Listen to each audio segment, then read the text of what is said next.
Depuis toujours, j'ai cru que me sacrifier était une preuve d'amour.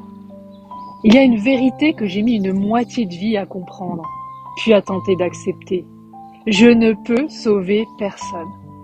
Cette phrase, encore aujourd'hui, me fait grave flipper. Ça me donne le vertige même parfois. Parce que dans ma vie d'avant, je croyais que ma place dans ce monde, c'était justement ça.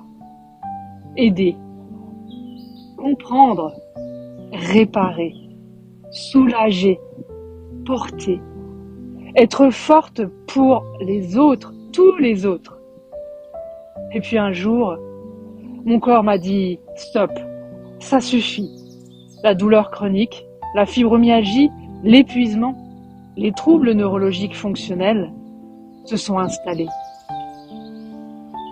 Alors je ne vais pas vous dire que c'est parce que je voulais sauver tout le monde que je suis tombée malade. Les maladies chroniques sont bien plus complexes que cela. C'est bien évidemment multifactoriel, mais c'est pas le sujet aujourd'hui. En revanche, je peux vous dire une chose. Dans mon histoire, la maladie a marqué un avant et un après. Elle m'a obligée à me poser des questions que je repoussais depuis des années, voire des décennies.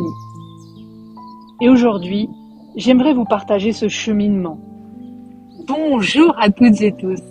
Nous nous retrouvons dans un petit coin de nature pour discuter de cœur à cœur d'un sujet qui me questionne beaucoup. Pendant longtemps, je pensais que l'amour consistait à être toujours disponible, toujours présente, toujours à l'écoute. Je ressentais profondément les émotions des autres. Leurs peines devenaient les miennes, leurs difficultés occupaient mes pensées. J'avais cette impression qu'il fallait toujours trouver une solution sans même qu'on ne me demande quoi que ce soit. Toujours faire un peu plus. Comme si ma valeur dépendait de ce que j'étais capable d'apporter aux autres. Je ne me demandais presque jamais comment moi j'allais. Parce qu'au fond, je ne savais même plus où j'étais dans tout ça. Carl Gustav Jung disait « Le privilège d'une vie est de devenir qui l'on est ». Alors, pendant longtemps, je savais surtout qui j'étais pour les autres. Puis la maladie est arrivée dans ma vie. La douleur, la fatigue, l'errance médicale, les jours où mon corps refuse simplement d'avancer. Le corps souffrance, vous savez, le chaos quotidien. Je ne voyais plus seulement mes limites, je les vivais dans mon corps tout entier. Et avec le recul, je me rends compte que mon corps a imposé des limites que finalement je n'avais jamais osé poser pour moi-même. Tout simplement parce que je ne les connaissais pas, je ne les nommais pas. Alors, cette idée m'a beaucoup fait réfléchir, notamment en lisant Gabor Maté, qui s'intéresse aux liens entre le stress chronique, les émotions et la santé. Son travail ne dit pas que cela explique toutes les maladies, mais il m'a aidé à regarder mon propre fonctionnement avec un autre regard, et ça change tout. Car petit à petit, quelque chose a commencé à bouger.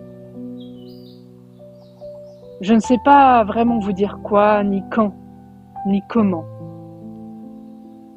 Mais j'ai compris une chose essentielle, simple, et pourtant indispensable.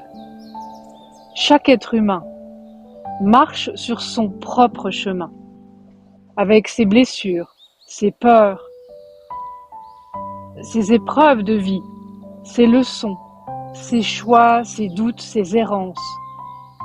Et aussi difficile que ce soit à accepter, je ne peux pas vivre ce chemin à sa place. Je peux être présente, je peux écouter, je peux aimer, mais je ne peux pas traverser sa vie pour lui. Et cette façon de penser change bien des choses. Cette prise de conscience, ça m'a vraiment perturbée au début. Parce que Elle remettait en question toute l'image que j'avais de moi, toutes les bases de mon édifice. Moi qui pensais être profondément empathique, je me suis demandé si je n'avais pas parfois confondu l'empathie, la compassion et le sacrifice. Alors Stéphane Karpman, que vous avez sans doute déjà lu ou écouté, décrit ce qu'il appelle le triangle dramatique. Vous savez, il y a le sauveur, la victime, le persécuteur ou le bourreau. Alors le sauveur, lui, il croit aider, mais parfois sans le vouloir, il empêche aussi l'autre de découvrir sa propre force. Quand j'ai découvert cette théorie, je me suis reconnue complètement. Et ça n'a pas été simple, cet effet miroir. Parce qu'une autre question est apparue. Si je ne sauve plus, qui suis-je? Que reste-t-il de moi? Si je pose des limites, est-ce que je suis quelqu'un qui devient froide, distante? Est-ce que je suis moins généreuse, moins aimante, ou simplement plus lucide? Tout un tas de questions me sont venues à l'esprit. Brené Brown, une écrivaine, explique souvent que les personnes les plus empathiques sont aussi celles qui savent poser des limites. Pendant longtemps, je ne comprenais pas cette phrase. Je la repoussais même. Aujourd'hui, je crois que je commence enfin à la comprendre, à l'intégrer. L'empathie ne consiste pas à porter le sac à dos de quelqu'un. Elle consiste à marcher à côté de lui, ce qui est complètement différent, sans lui prendre son chemin. Alors, il y a une autre chose dont on parle très peu, qui va peut-être vous aider. Vous savez, ces moments de solitude, pas le fait d'être seul, avec personne autour, mais la solitude intérieure, celle du dedans, celle qui apparaît lorsqu'on cesse de vivre à travers les besoins des autres. Au début, elle fait peur, cette solitude, parce qu'elle nous oblige à nous rencontrer nous-mêmes. C'est un face-à-face, sans rôle, sans masque, sans cette identité de celle qui sauve. Et c'est peut-être là que commence la vraie liberté. Mais comme ça fait peur.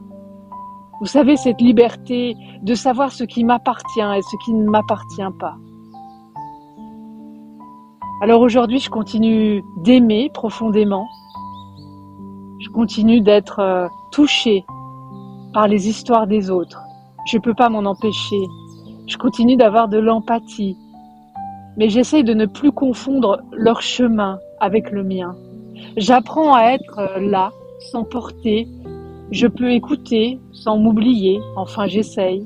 Je peux aimer sans me sacrifier. J'apprends, surtout, à m'aimer moi d'abord, à me respecter, afin de mieux aimer tout autour. Et ça, c'est vraiment pas rien.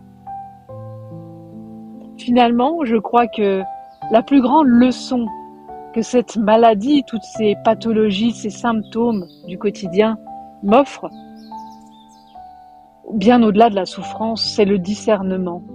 Comprendre que l'amour ne demande pas de s'effacer, que l'on peut être profondément présent pour quelqu'un sans devenir responsable de sa vie, que poser des limites n'enlève rien à notre capacité d'aimer, au contraire. Cela permet d'aimer différemment, avec plus de justesse. Aujourd'hui, je ne cherche plus à sauver. Enfin, j'essaye parce que des années de pratique avec une cape sur le dos, ça revient vite au galop, ces trucs-là. Et mon corps me rappelle si je retombe dans mes vieux travers.